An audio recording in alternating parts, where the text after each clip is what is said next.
സ്വാഗതം പേജ് 10 സ്റ്റോറീസിലേക്ക്. കേരള പോലീസിൽ മോദി ഫാൻസ് ഉണ്ടെന്നാണ് ബി.ജെ.പി. നേതാവ് ശോഭാ സുരേന്ദ്രൻ പറയുന്നത്. ഈ കാവൽ നിൽക്കുന്ന പോലീസ് അധികാരികളിൽ 60% പോലീസും നരേന്ദ്രമോദിയുടെ പോലീസുകാരാണ്. ബി.ജെ.പി. അനുഭാവികളാണ്. വീട്ടിൽ നിന്ന് ഇറങ്ങുമ്പോൾ ഫോൺ വന്നു. എന്താണെന്നറിയോ?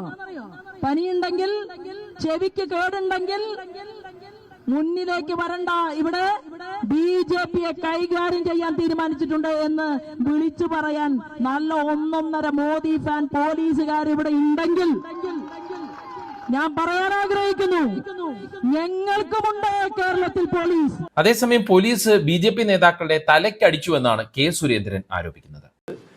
വലിയ ഗുരുതരമായ മനുഷ്യാവകാശ ലംഘനം ഇന്നലെ ഉണ്ടായി.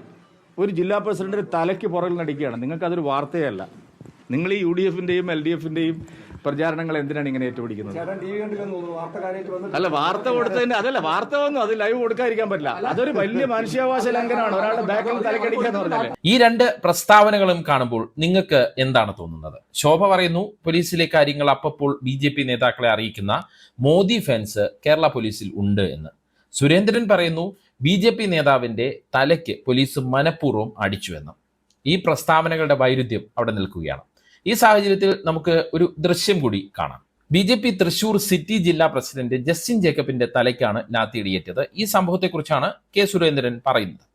ഈ സംഭവങ്ങളിൽ ഗൂഢാലോചന ഉണ്ടോ എന്നുള്ള സംശയമാണ് സ്വാഭാവികമായും ഉയരുന്നത്. അത് ശോഭയുടെ പ്രസ്താവനയുടെയും സുരേന്ദ്രന്റെ ആരോപണങ്ങളുടെയും പശ്ചാത്തലത്തിൽ കൂടിയാണ്.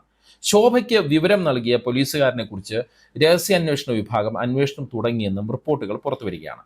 ശോഭ പറഞ്ഞതുപോലെ പോലീസ് സേനയ്ക്കുള്ളിൽ മോദി ഫാൻസ് ഉണ്ടോ?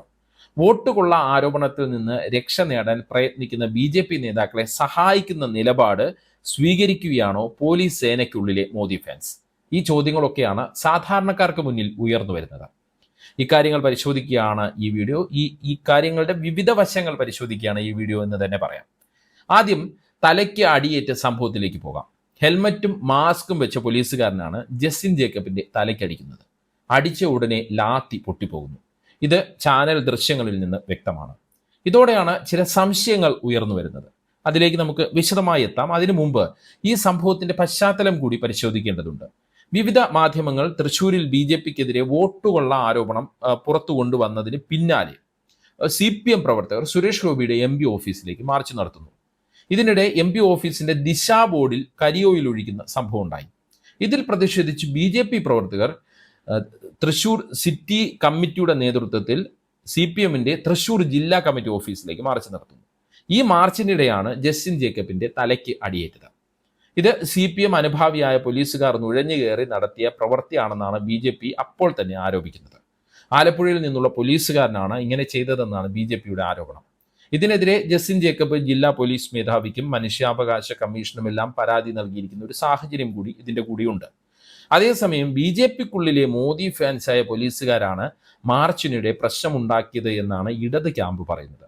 വോട്ടുകൊള്ളയിൽ നിന്ന് ശ്രദ്ധ തിരിച്ചുവിടാനാണ് ഈ നീക്കമെന്നും CPM കേന്ദ്രങ്ങൾ ആരോപിക്കുന്നു.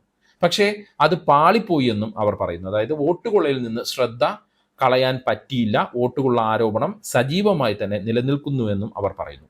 ഈ പോലീസ് നടപടിയിൽ പ്രതിഷേധിച്ച് ബി.ജെ.പി. നടത്തിയ മാർച്ചിനിടെയാണ് ശോഭാ സുരേന്ദ്രൻ പോലീസ് സേനയ്ക്കുള്ളിലെ മോദി ഫാൻസിനെ കുറിച്ച് പറഞ്ഞത് എന്നതും ശ്രദ്ധേയമാണ്. സത്യത്തിൽ മോദി ഫാൻസ് അല്ലെങ്കിൽ ബി.ജെ.പി. അനുഭാവമുള്ള വിഭാഗം കേരള പോലീസിലുണ്ടോ? കേരള പോലീസിലെ 60% പേരും മോദി ഫാൻസ് ആണെന്നാണ് ശോഭാ സുരേന്ദ്രൻ അവകാശപ്പെടുന്നത്. ശോഭയുടെ ഈ പ്രസംഗത്തിന് പിന്നാലെ ഒറ്റുകാരനായ പോലീസിനെ കണ്ടെത്തണമെന്ന നിർദ്ദേശം പോലീസിന്റെ തലപ്പത്ത് നിന്ന് രഹസ്യാന്വേഷണ വിഭാഗത്തിന് കിട്ടിയെന്നാണ് റിപ്പോർട്ടുകളുള്ളത്. അന്വേഷണം നടക്കുന്നുവെന്നും അറിയുന്നു. ബി.ജെ.പി. അനുഭാവികളായ പോലീസ് ഉദ്യോഗസ്ഥരുടെ എണ്ണം കഴിഞ്ഞ കാലങ്ങളിൽ വലിയ തോതിൽ വർദ്ധിച്ചു എന്നാണ് ചില വിലയിരുത്തലുകളും ഇതിന്റെ കൂടെ വരുന്നത്. ഈ ഉദ്യോഗസ്ഥരിൽ ആരോ ആണ് ശോഭയ്ക്ക് വിവരം നൽകിയത് എന്നാണ് സംശയിക്കുന്നത്. ചില നിർണായക സ്ഥാനങ്ങളിൽ CPM കോൺഗ്രസ് അനുഭാവികൾ എന്ന വ്യാജേനെ RSS അനുഭാവികളായ പോലീസുകാരുടെ നുഴഞ്ഞുകയറ്റം ഉണ്ടെന്ന് പോലീസ് അസോസിയേഷനുകളും പറയുന്നു. മാത്രമല്ല ഉത്തരേന്ത്യക്കാരായ IPSകാർക്കിടയിൽ വലിയ തോതിൽ RSS അനുഭാവം ഉണ്ടെന്ന് നേരത്തെ തന്നെയുള്ള ആക്ഷേപവുമാണ്. 2023 ADGP MR Ajith Kumar RSS general secretary Dattatreya ഹൊസബല്ലയുമായി തൃശൂരിൽ രഹസ്യ കൂടിക്കാഴ്ച നടത്തിയെന്ന വാർത്ത ഓർമ്മയില്ലേ? സംസ്ഥാന രാഷ്ട്രീയത്തിൽ വലിയ വിവാദം സൃഷ്ടിച്ച കാര്യമായിരുന്നു അത്. 2025 ജനുവരിയിൽ കുമരകത്ത് ലക്ഷറി റിസോർട്ടിൽ പോലീസ് ജയിൽ ഉദ്യോഗസ്ഥർ ഉൾപ്പെട്ട രഹസ്യ RSS യോഗം നടന്നതായി രഹസ്യാന്വേഷണ റിപ്പോർട്ട് പുറത്തു വന്നു. തുടർന്ന് 18 ഉദ്യോഗസ്ഥരെ സ്ഥലം മാറ്റിയിരുന്നു. ഈ തൃശ്ശൂരിൽ പൂരം കലക്കലുമായി ബന്ധപ്പെട്ടും പോലീസിനെതിരെ വ്യാപകമായ ആരോപണം ഉയർന്നു. പൂരം കലക്കൽ ആരോപണം സുരേഷ് ഗോപിയുടെ വിജയത്തിൽ നിർണായകമായി എന്നുള്ള കാര്യം കൂടി പരിഗണിക്കുമ്പോൾ പോലീസിനുള്ളിലെ മോദി ഫാൻസിന്റെ സാന്നിധ്യം കൂടുതൽ സംശയാസ്പദമായ ഒരു കാര്യമായി മാറുന്നു. പോലീസിന്റെ അനാവശ്യ ഇടപെടലുകൾ മൂലം നൂറ്റാണ്ടുകളായി പിന്തുടരുന്ന പൂരത്തിന്റെ ആചാരങ്ങളും ചടങ്ങുകളും മുടങ്ങിപ്പോയി എന്നതായിരുന്നു പ്രധാന ആരോപണം. മറ്റെന്തൊക്കെ സംഭവങ്ങളാണ് പോലീസുമായി ബന്ധപ്പെട്ട് ഈ തൃശ്ശൂർ പൂരം കലക്കൽ ആരോപണവുമായി ബന്ധപ്പെട്ട് ഉണ്ടായത് എന്നുള്ള കാര്യം കൂടി നമ്മൾ പരിശോധിച്ച് നോക്കണം.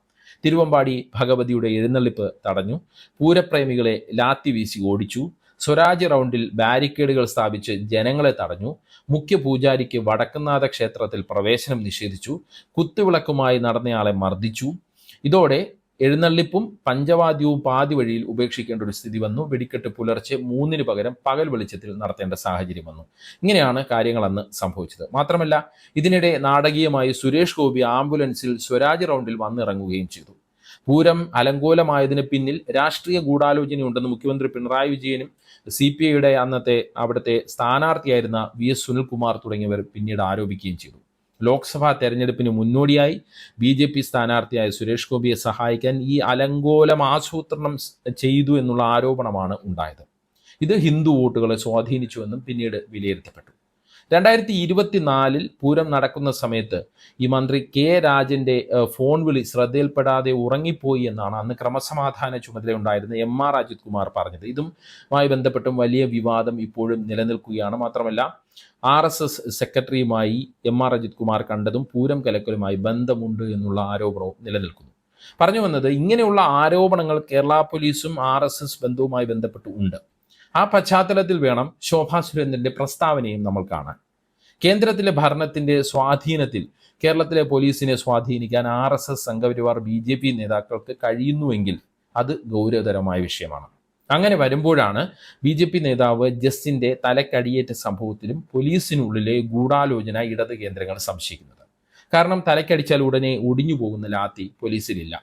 മാത്രമല്ല, പോലീസുകാരൻ എന്തിന് മാസ്ക് വെച്ചു തുടങ്ങിയ കാര്യങ്ങളാണ് സംശയാസ്പദമായി നിൽക്കുന്നത്. കൂടാതെ അടിയേറ്റത് BJPയുടെ ക്രിസ്ത്യൻ നേതാവിനുമാണ്. കന്യാസ്ത്രീകളുടെ അറസ്റ്റുമായി ബന്ധപ്പെട്ട് സഭകളുമായി BJPക്ക് ഉണ്ടായിരുന്ന ബന്ധത്തിൽ വിള്ളൽ വീഴുന്ന ഒരു പശ്ചാത്തലം കൂടി പരിഗണിക്കണം.